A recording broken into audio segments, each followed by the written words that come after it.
चीन का यार हुआ चीन के साथ गद्दार। आखिर क्यों चीन के पुराने दोस्त छोड़ रहे हैं चीन का साथ? अब चीन और पाकिस्तान ड्रोन और टैंकों की खैर नहीं। नई दिल्ली की दहाड़ से कांप गया बीजिंग और इस्लामाबाद। आखिर कैसे भारत की एक नीति ने दोनों ही पड़ोसी दुश्मनों को किया चित। अभी हाल ही में दोस्तों आपने सुना होगा कि भारत के खिलाफ साजिश करने वाला दुश्मन देश चीन और उसके गुलाम पाकिस्तान ने भारत को परेशान करने के लिए एक नया तरीका इजाद कर लिया था। ये नापाक देश भारतीय सीमा के इर्द गिर्द ड्रोन से हमला और नजर रखने की कोशिश करने लगे थे। हालांकि भारतीय सेना ने उनके नापाक मंसूबों को हमेशा ही नेस्तनाबूद किया है और दुश्मन देशों के कई ड्रोन पर सैनिक कार्रवाई करते हुए उसे जमींदोज कर दिया था। पाकिस्तान जैसे कंगाल देश की मदद इन सब काम में चीन कर रहा है, लेकिन अब चीन के ही पुराने दोस्त ने भारत के साथ मिलकर चीन और पाकिस्तान के टैंकों और ड्रोन को कब्र तक पहुंचाने का इंतजाम कर दिया है। क्या है पूरा मामला और चीन का कौन सा है वो पुराना देश जो अब बन गया है ड्रैगन का दुश्मन? किस डील के तहत चीन और पाकिस्तान की कब्र खुद नहीं तय है? आखिर कैसे भारत के कूटनीतिक चाल से चीन और पाकिस्तान की चाल बिगड़ गई है? इन तमाम सवालों के जवाब पाने के लिए जुड़े रहिए हमारे इस वीडियो के साथ आखिर तक। कहते हैं ना दोस्तों, दोस्ती करना आसान है लेकिन उसे ईमानदारी से निभाना मुश्किल है। भारत में एक कहावत है कि गद्दार दोस्त से अच्छा तो ईमानदार दुश्मन है। ये दोनों कहावत आज के समय पर चीन और पाकिस्तान पर एकदम सटीक बैठती हैं। चीन और पाकिस्तान के लिए कहा जा सकता है कि जिन देशों ने इनसे मैत्रीपूर्ण संबंध रखे हैं उनको इन दोनों देशों ने बस छला ही है। भारत इसका जीवंत उदाहरण भी है। लेकिन दोस्तों अब चीन की उल्टी गिनती शुरू हो गई है। अब उसके ही दोस्त देश भारत के साथ आकर खड़े हो रहे हैं, क्योंकि उन देशों को भी समझ आ चुका है कि चीन का एकमात्र उद्देश्य है अपनी आर्थिक और सैन्य शक्ति का विस्तार करना, जिसके लिए वो दोस्ती और दुश्मनी करता है। चीन का तो अब वो दोस्त उसका दुश्मन हो गया है जो पहले पश्चिमी देश था, जिसने 9 मई 1950 को चीन जनवादी गणराज्य के साथ आधिकारिक राजनयिक संबंध स्थापित किए थे। लेकिन चीन अपनी इस 73 साल पुराने दोस्त का भी ना हो पाया तो किसका होगा? क्या आप जानना चाहते हैं कि कौन सा है चीन का पुराना दोस्त जो हो गया है उसका जाने दुश्मन? तो दर्शकों, उस देश का नाम है स्वीडन, जो चीन की दोस्ती भुलाकर भारत के साथ आ खड़ा हुआ है। सोचिए भारत की ये कितनी बड़ी राजनयिक जीत है कि बिना युद्ध किए ही चीन को मुंह की खानी पड़ रही है। अगर इसी तरह चीन के सारे दोस्त भारत के साथ कूटनीतिक और महत्वपूर्ण रिश्ते बनाने लगे तो चीन राजनयिक और कूटनीतिक रूप से वैश्विक पटल पर बुरी तरह से हार जाएगा, जिसके बाद उसे अपनी विस्तारवादी सोच पर विराम लगाना ही होगा। इसी क्रम में चीन के पुराने दोस्त स्वीडन ने भी चीन के साथ दुश्मनी का खुला ऐलान कर चीन को बता दिया है कि वो अब भारत के साथ खड़ा है और चीन और पाकिस्तान को बर्बाद करने के लिए उसे हथियार भी देगा। अभी हाल ही में भारत ने स्वीडन के साप ग्रुप से 84 एंटी टैंक हथियार को खरीदने का ऐलान किया है। दर्शकों, यह हथियार 200 से 500 मीटर की रेंज में किसी भी आर्म्ड व्हीकल को बर्बाद करने में सक्षम है। इसे भारतीय थल सेना के पैरा कमांडो, राष्ट्रीय राइफल्स और भारतीय वायुसेना के गरुड़ कमांडो को सौंपा जाएगा। भारत स्वीडन के साप ग्रुप से 84 एंटी टैंक हथियार खरीदेगा। 200 से 500 मीटर की रेंज में दुश्मन के आर्म्ड व्हीकल और बिल्डिंग को करेगा बर्बाद।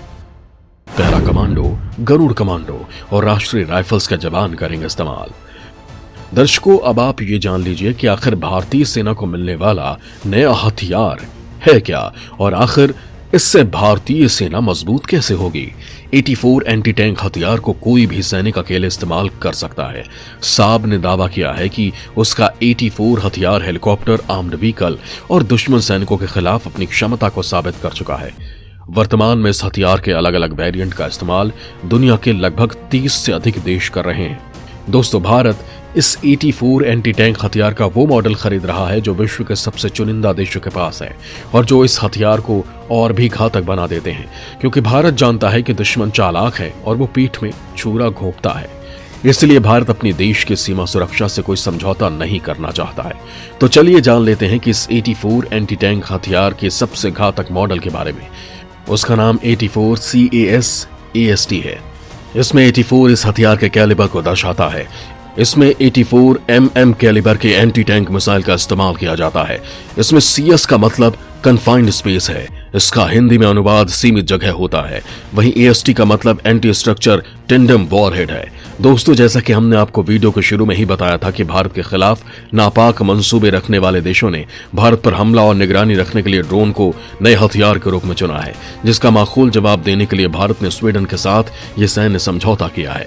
भारत की कौन सी है वो सशस्त्र सेना की अंग जो इस नए घातक हथियार का प्रयोग करेगा, हम आपको बताते हैं। भारत को मिलने वाले इस नए हथियार का प्रयोग भारतीय वायुसेना में गरुड़ कमांडो करेंगे।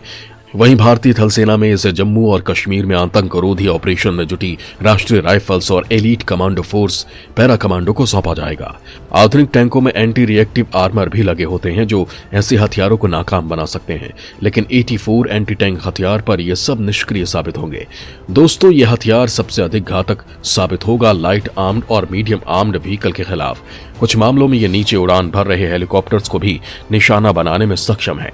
इसके अलावा शहरी क्षेत्रों में किसी दीवार को तोड़ने या किसी बिल्डिंग को निशाना बनाने में ये 84 हथियार काफी प्रभावी हैं। इसकी सबसे बड़ी विशेषता यह है कि 84 को फायर करते समय लॉन्चर से पीछे की तरफ लगने वाला फोर्स काफी कम है। ऐसे में किसी छोटे कमरे से भी 84 हथियार को लॉन्च किया जा सकता है, जबकि इसका प्रतिद्वंदी कार्ल गुस्ताव लॉन्चर काफी ताकतवर होता है। इस वजह से इसे किसी बंद कमरे से फायर करना खतरनाक हो सकता है। अब हम आपको इसके वजन और इसकी मारक क्षमता से भी रूबरू करवाते हैं। इस छोटी दूरी में घातक मार करने वाले 84 एंटी टैंक का वजन 8 किलोग्राम के आसपास है।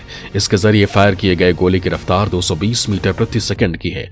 84 एंटी टैंक हथियार की रेंज 200 से 500 मीटर तक की है। इसके एक लॉन्चर से सिर्फ एक बार ही फायर किया जा सकता है, इसके बाद लॉन्चर बेकार हो जाता है। ये भारतीय सेना के इस्तेमाल किए जाने वाले कार्ल गुस्ताव राइफल की अपेक्षा इसको सेना द्वारा अपने साथ रखना काफी आसान है। यही कारण है कि भारत ने इसे अपनी सेना के लिए चुना है। एक बार फायर करने की क्षमता के कारण 84 को काफी हल्का बनाया गया है। ऐसे में एक सैनिक इसके कम से कम 3 यूनिट को लेकर युद्ध के मैदान में जा सकता है। ऐसे में इसका मैन्युफैक्चरिंग कॉस्ट भी दोबारा इस्तेमाल होने वाले लॉन्चर्स की तुलना में कम होता है। इसमें गोले को गाइड करने के लिए सिस्टम लगा हुआ है। इससे फायर करने पर किसी राइफल की गोली की तरह रॉकेट निकलता है और निशाने को हिट करता है। देखा जाए तो विश्व को इस बात का अंदेशा अब लगभग हो चुका है कि चीन अपने आर्थिक हितों को पूरा करने और विश्व शक्ति बनने की सनक में कुछ भी कर सकता है। चीन अपने आर्थिक हितों को साधने के लिए कई द्वीप देशों को बड़े बड़े आर्थिक कर्ज प्रदान करता है, और जब वो देश इस कर्ज को चुकाने में असमर्थ हो जाते हैं तब चीन उनके जमीन प्रयोग अपने विस्तारवादी घटिया सोच के लिए करता है, जिसका ताजा उदाहरण पाकिस्तान है, जो अब लगभग चीन की कॉलोनी बन चुका है, जो चीन के रहमो करम पर जिंदा है। लेकिन चीन और पूरा विश्व जानता है कि साउथ एशिया में भारत ही ऐसा देश है जो चीन के खतरनाक मंसूबों पर रोक लगा सकता है। इसलिए पहले चीन के दुश्मन देश और अब तो चीन के पुराने दोस्त भी चीन की घटिया सोच के खिलाफ भारत के साथ आ खड़े हुए हैं। चीन को भी पता है कि वो भारत के साथ सीधा नहीं उलझ सकता, क्योंकि भारत से उसके काफी बड़े आर्थिक हित जुड़े हैं, और एक बार भारत चीन पर आर्थिक सर्जिकल स्ट्राइक कर चुका है, जिसका खामियाजा चीन को भारी आर्थिक नुकसान उठाकर करना पड़ा था। इसलिए चीन अब पाकिस्तान को मोहरा बनाकर अलग अलग चाल और कपट करता है। लेकिन भारतीय सैनिक भी चीन और उसके पिट्ठू पाकिस्तान को माकूल जवाब देना जानते हैं, और ये बात इस्लामाबाद और बीजिंग अच्छे से जानते हैं। दोस्तों, वीडियो को लाइक और चैनल को सब्सक्राइब करना बिल्कुल भी ना भूलें। आपको हमारा ये वीडियो कैसा लगा हमें कमेंट कर जरूर बताइए। तब तक अपना ध्यान रखिए, फिर आपसे मुलाकात होगी और देखते रहिए न्यूज़ नाउ। धन्यवाद।